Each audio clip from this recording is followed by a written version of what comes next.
Notes on the History of American Free Enterprise by Ayn Rand.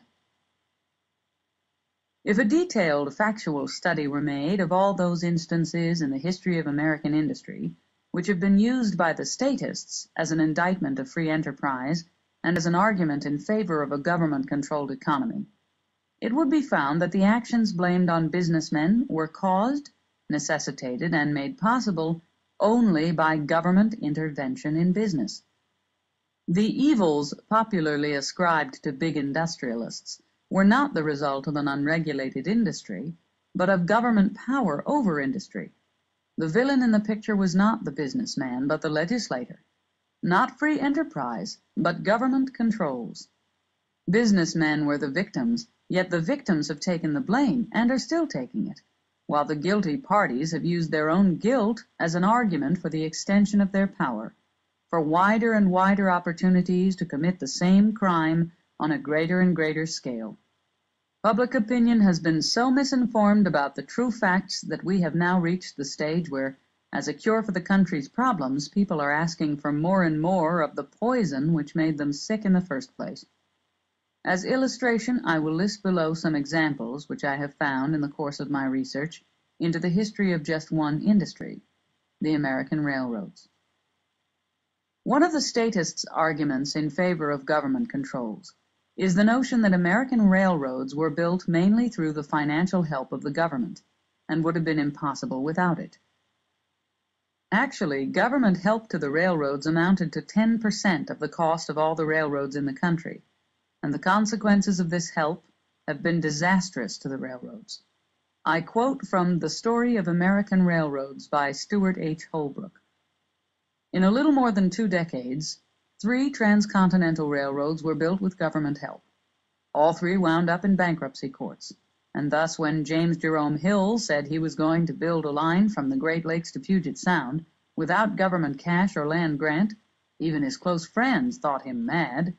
But his Great Northern arrived at Puget Sound without a penny of federal help, nor did it fail. It was an achievement to shame the much-touted construction of the Erie Canal. The degree of government help received by any one railroad stood in direct proportion to that railroad's troubles and failures. The railroads with the worst histories of scandal, double-dealing, and bankruptcy were the ones that had received the greatest amount of help from the government. The railroads that did best, and never went through bankruptcy, were the ones that had neither received nor asked for government help. There may be exceptions to this rule, but in all my reading on railroads I have not found one yet. It is generally believed that in the period when railroads first began to be built in this country, there was a great deal of useless overbuilding, a great many lines which were started and abandoned after being proved worthless and ruining those involved.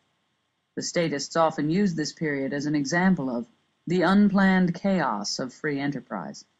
The truth is that most, and perhaps all, of the useless railroads were built not by men who intended to build a railroad for profit, but by speculators with political pull, who started these ventures for the sole purpose of obtaining money from the government. There were many forms of government help for these projects, such as federal land grants, subsidies, state bonds, municipal bonds, etc. A great many speculators started railroad projects as a quick means to get some government cash, with no concern for the future or the commercial possibilities of their railroads. They went through the motions of laying so many miles of shoddy rail anywhere at all, without inquiring whether the locations they selected had any need for a railroad or any economic future. Some of those men collected the cash and vanished, never starting any railroad at all. This is the source of the popular impression that the origin of American railroads was a period of wild, unscrupulous speculation. But the railroads of this period, which were planned and built by businessmen for a proper, private commercial purpose, were the ones that survived, prospered, and proved unusual foresight in the choice of their locations. Among our major railroads, the most scandalous histories were those of the Union Pacific and the Central Pacific, now called Southern Pacific. These were the 2 lines built with a federal government subsidy. The Union Pacific collapsed into bankruptcy soon after its construction, with what was perhaps the most disgraceful scandal in the history of any railroad. The scandal involved official corruption. The road did not become properly organized and managed until it was taken over by a private capitalist, Edward H. Harriman. The Central Pacific, which was built by the Big Four of California on federal subsidies, was the railroad which was guilty of all the evils popularly held against railroads. For almost 30 years, the Central Pacific controlled California, held a monopoly, and permitted no competitor to enter the state. It charged disastrous rates, changed them every year, and took virtually the entire profit of the California farmers or shippers who had no other railroad to turn to. What made this possible? It was done through the power of the California legislature.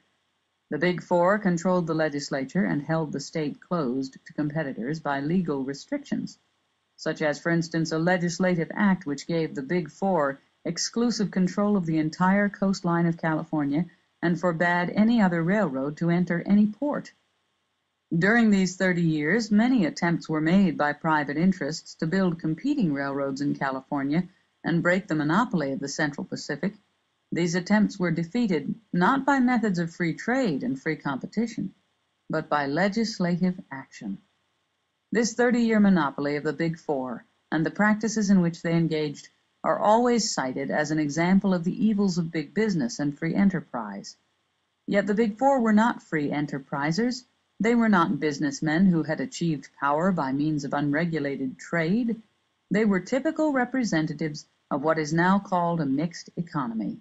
They achieved power by legislative intervention in business. None of their abuses would have been possible in a free, unregulated economy. The same Central Pacific is notorious for a land deal which led to the dispossession of farmers and to bloody riots in the late 1870s. This is the incident which served as the basis for the anti-business novel The Octopus by Frank Norris, the incident which caused great public indignation and led to hatred of all railroads and of all big business. But this deal involved land given to the Big Four by the government, and the subsequent injustice was made possible only by legislative and judicial assistance.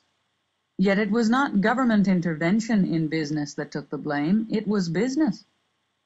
At the other side of the scale, the railroad that had the cleanest history was most efficiently built in the most difficult circumstances, and was responsible single-handed for the development of the entire American Northwest, was the Great Northern, built by J.J. Hill without any federal help whatever.